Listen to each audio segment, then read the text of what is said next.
Pela primeira vez, depois de 2 anos, Gangplank pisou no cais do Porto de Águas de Sentina. Respirou fundo, sentindo o familiar cheiro de entranhas vindos das choupanas, e viu de relance a sombra que se escondia entre o beco escuro e a parede lateral de seu armazém. Sorriu com o canto da boca, um sorriso tão pequeno que nem mesmo sua tripulação que desembarcava ao seu lado percebeu. Sabia quem era, e sabia por que estava ali. Gangplank caminhou em direção à porta do armazém e deixou sua tripulação encarregada de desembarcar seus tesouros roubados. Parte 1. A sombra na escuridão.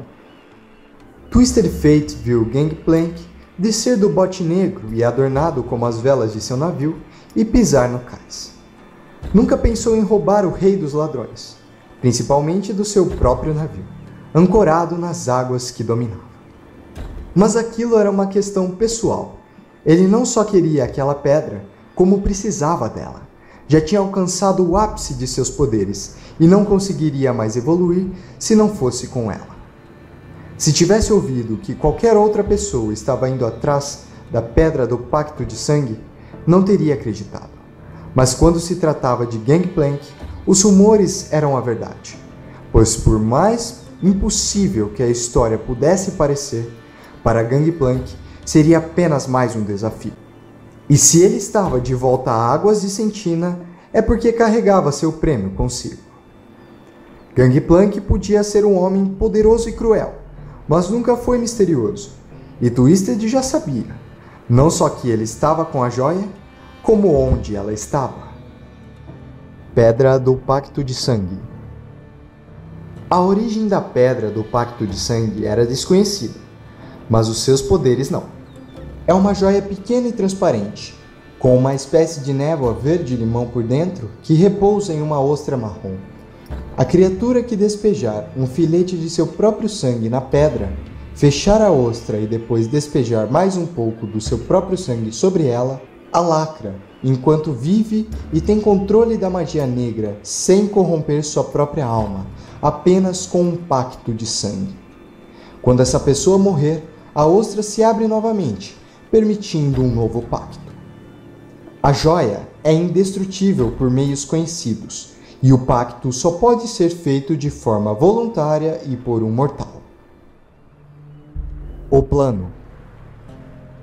Quando soube que Gangplank estava retornando a Águas de Sentina, Twisted Fate começou a preparar seu plano para conseguir roubar a pedra logo que ela chegasse ao porto.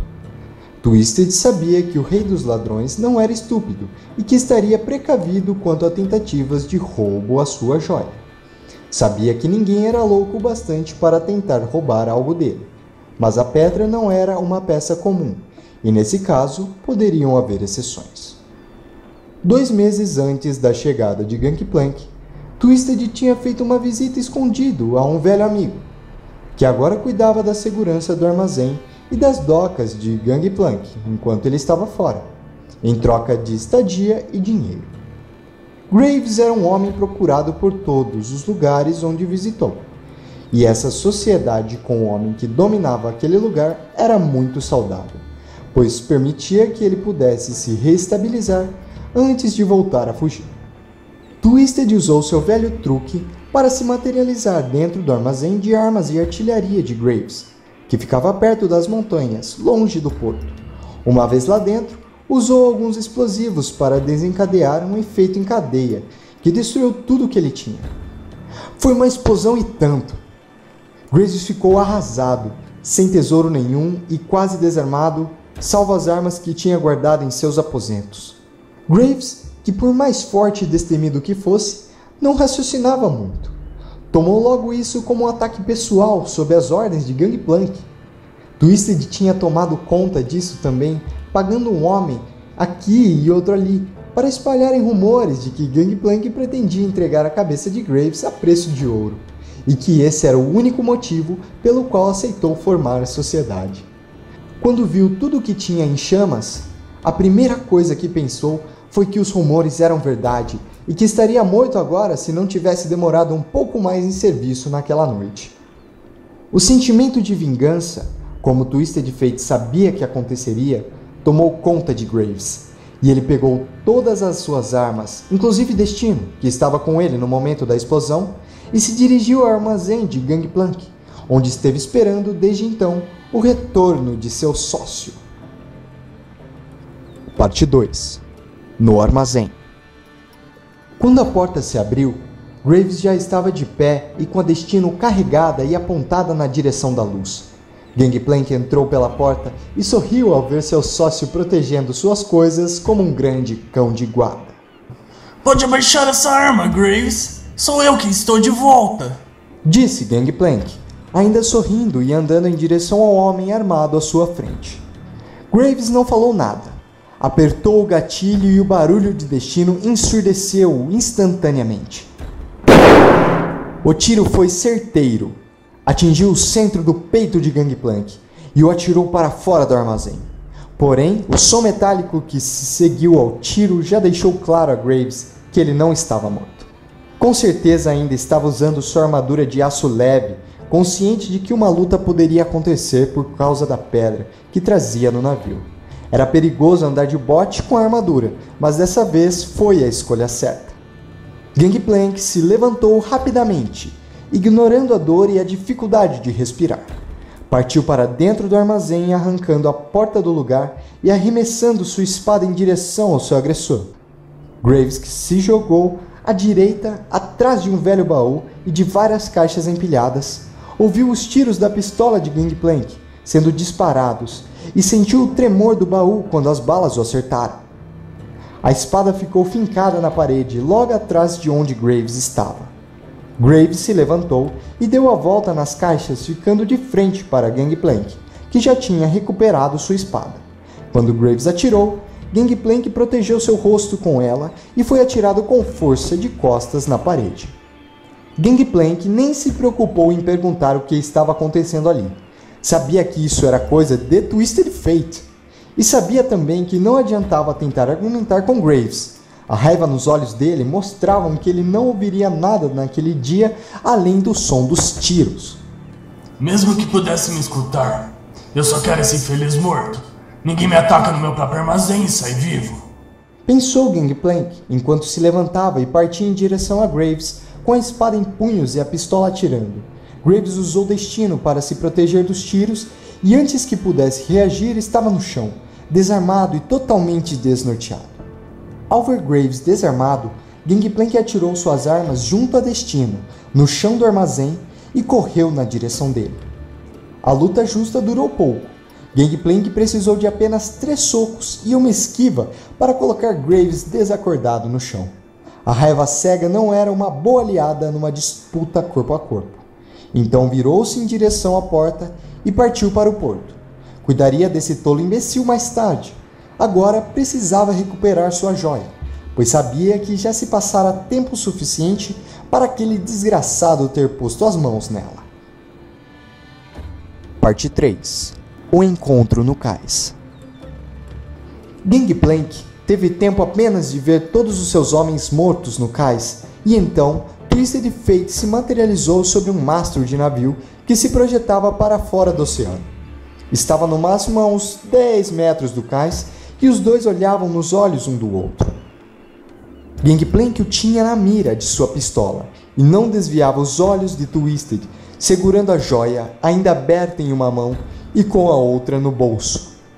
Conhecia seus truques e a qualquer movimento daquela mão atiraria, porém não enquanto houvesse alguma chance de recuperar aquela joia sem que ela caísse no mar. Monstros do mar nadavam naquelas águas, e com certeza seria muito difícil recuperar aquela joia caso ela se afundasse no mar. Mas é claro que os homens do meu navio não foram páreo para você, não é mesmo? Tenho que admitir que o plano de jogar Graves contra mim para me distrair foi sagaz, mas você não contava que eu nocautearia tão rápido. Pois é, agora ou você me devolve essa joia, ou atiro em você, e deixe o seu corpo como alimento para as atrocidades que vivem nessas águas. Ora, Gangplank, você não atiraria em mim, não sabendo que a sua joia teria esse mesmo fim? Por que você simplesmente não me deixa ir? Você já roubou uma vez, aposto que conseguiria roubar de novo. Mas é claro que eu conseguiria! O problema é que pretendo usá-la. E sei que se eu a deixar com você, você fará o pacto. E seria muito difícil te matar depois que conseguir controlar a magia das trevas. Realmente, você tem toda a razão, Sr. Rei dos Ladrões. Então o que vai fazer? Me matar e deixar a pedra cair no mar? Ou me deixar ir para tentar recuperá-la depois? Nesse momento, Twisted viu um lapso de raiva passar pelos olhos do homem que o tinha na mira e decidiu que era hora de agir. Jogou a pedra na direção de Gangplank, achando que ele levaria as mãos à frente do corpo para agarrá-la, atacaria então com as suas cartas encantadas e se materializaria no cais para pegar a joia e fugir. Mas ele não o fez. Com a mão que segurava o revólver, atirou e com a outra segurou a joia. Twisted achou que tudo estava perdido quando viu no rosto de Gangplank a satisfação de quem conseguiu o que queria. Mas então, quando ouviu o disparo, o som parecia muito distante e a luz da manhã tinha sumido repentinamente. Percebeu quase tarde demais que estava sendo engolido por um dos monstros marinhos que Gangplank havia citado. Arremessou algumas cartas encantadas em direção ao estômago da criatura e então, quando viu o pouco de luz que entrava pela abertura na boca cheia de dentes, movimentou uma carta entre os dedos e ao menor vislumbre do porto que teve, se materializou naquele lugar. Twisted viu então a criatura que quase acabara com seus dias. Parecia um réptil, de escamas azuis e com um pescoço muito longo, e pensou: com certeza aquela carta não matará a fome desse monstro. Quando viu que Gangplank não estava mais com a joia, decidiu deixar esse assunto inacabado. Depois de ter sobrevivido por tão pouco ao estômago da fera, que agora atacava o porto, percebeu que sua vida era a prioridade, e que tentar tomar qualquer atitude que não tivesse sido planejada seria um erro naquele momento. Sumiu então, deixando apenas uma carta caída, onde antes estava em pé no cais. Gangplank tinha caído quando o monstro se arremessou em direção ao porto. Agora se levantava e não tinha a joia na mão. Correu para dentro do armazém, já sabendo o que encontraria lá. Nada. Graves tinha fugido e levado a joia consigo. Maldito! Gritou, e então foi reunir os caçadores para salvar novamente Águas de Sentina de uma criatura marinha monstruosa.